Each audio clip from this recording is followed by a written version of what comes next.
Bonjour, aujourd'hui nous abordons la deuxième et dernière partie du chapitre consacré aux généralités sur les fonctions. Dans cette partie, nous allons aborder les représentations graphiques des fonctions.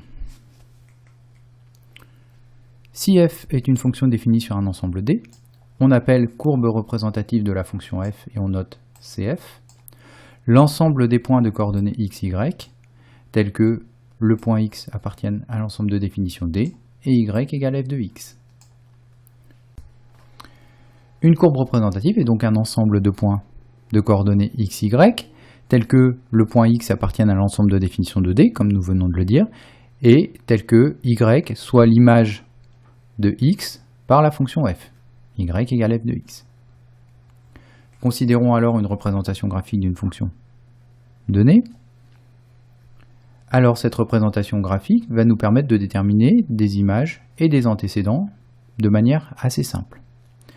Comme toute méthode graphique, évidemment, les valeurs seront la plupart du temps approchées et nous perdons en précision par rapport aux méthodes calculatoires.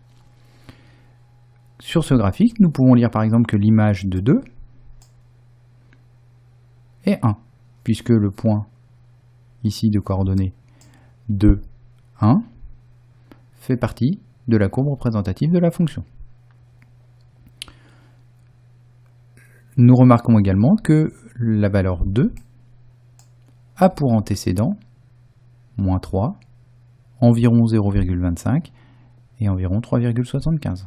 En effet, 2 étant une valeur ici sur l'axe des ordonnées, nous regardons tous les points de la courbe qui possèdent 2 comme ordonnées. Il suffit donc de tracer ici une droite horizontale passant par cette valeur. Nous constatons que cette droite coupe 3 fois la courbe représentative de f en moins 3, environ 0,25 et environ 3,75. Le nombre 2 possède donc 3 antécédents par la fonction f. L'un d'eux est moins 3, les deux autres sont approximativement 1 quart et 15 quarts.